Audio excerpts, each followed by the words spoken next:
Madonna is a pretty buttoned-up woman. By her own admission, she's very much the control freak. But she says that she's really making efforts now to open up and show an intrigued and fascinated world what she's really like underneath it all. Before we talk to her about her latest best-selling children's book, it's called The Adventures of Abdi, and it's a kind of Arabian Night-style fable. A look at just some of the hits that have made Madonna a global phenomenon.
Well, it's lovely to meet you.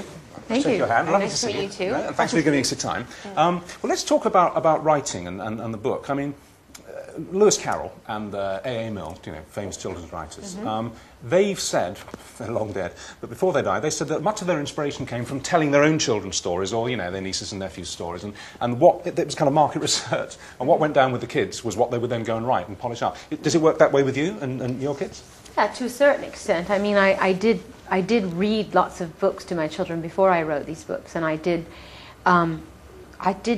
notice an incredible lack of inspiring stories specifically for girls, I think. I mean, that's really what made me want to write The English Roses, because I felt like all the girls in the stories, I mean, they didn't sort of speak for girls today. I mean, they were all about princesses who had to sort of passively sit around waiting for Prince Charming to come along and pick them up. And they didn't really have a voice. And they didn't really deal with, I mean, Snow White dealt with her jealous stepmother, but I mean, that's about it. And I would get to the end of a lot of these books and I'd look at my daughter and I'd go, does something bother you about this story?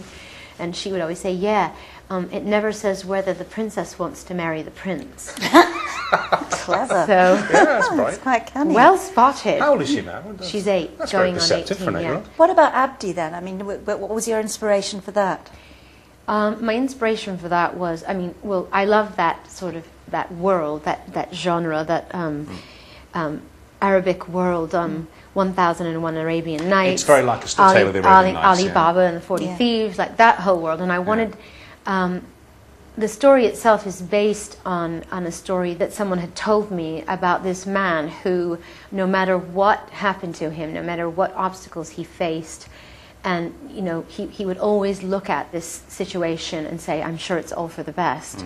And I love the idea that things that happen to us are only bad if we perceive them to be bad. The moral strength of the book, it basically says, as you say, we must take fates and we must take life and grip it and be certain that we can triumph, that we can overcome. And in the book, that's what happens. And I just wondered if that's a bit of a metaphor for your writing, because I remember when your first press conference was given on camera, when the first book came out, and you know what it's like in this country, it's got lots of good sides to it, but there's a lot of carping, and you mustn't jump out of your box and do anything that you haven't done before. Right. And she's only writing because she's Madonna, she's only got a contract because she's Madonna.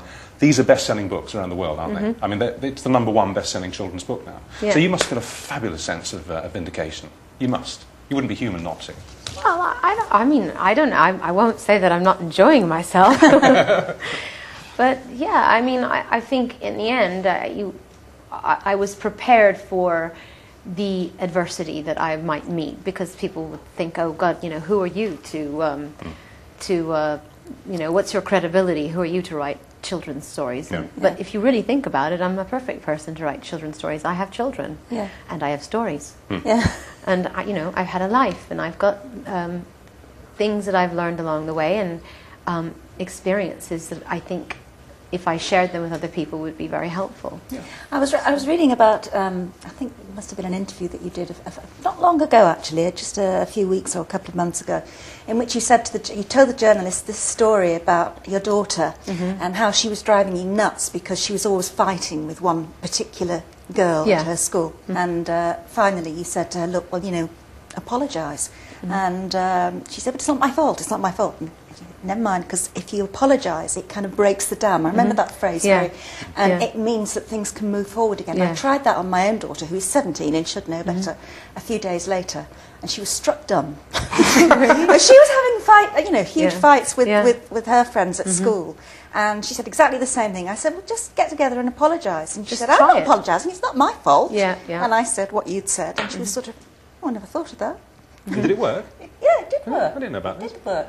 Oh, no. But I think at the end it really it takes the wind out of people's sails. It kind of it unnerves people, you know, because they don't expect it. And in a way, it's like saying, I know it sounds cliche and everything, but to say I'm sorry, really, it's like, okay, it's almost like saying I love you.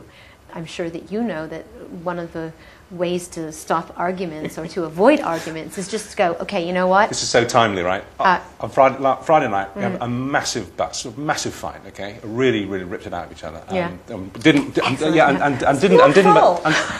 I'm prepared. As the denouement will prove. Okay. So we go to bed back to back. You know, they say never sleep on a quarrel. I always do. Do you? Yeah, well, it's very hard. I can't stand that. My husband's always wanting to go to sleep after we fight. But you do as well. We rarely make up at night. With you. Anyway, it's fine. So next morning, cup of tea, that doesn't work. And so I thought, okay, I'm sorry. No, I don't think I was involved. Anyway, I said I was sorry. No good. Still, it's the North Pole. So I got in the car and I went down to Jimmy Choo's and I bought a pair of really expensive shoes, right, and brought them back. Bribery. Really? Fixed it. Okay, but that's because you waited overnight. Yeah. If before you'd gone to sleep, you'd come to her and said, you know what, you're right, I'm sorry, I made a mistake. You wouldn't have had to buy her the shoes, okay? Now, I could have saved you a lot of money. Right. Okay? You're both you had right. to buy her shoes because you wimped out. You waited too long. Yeah. Okay. Yeah. That's okay. That's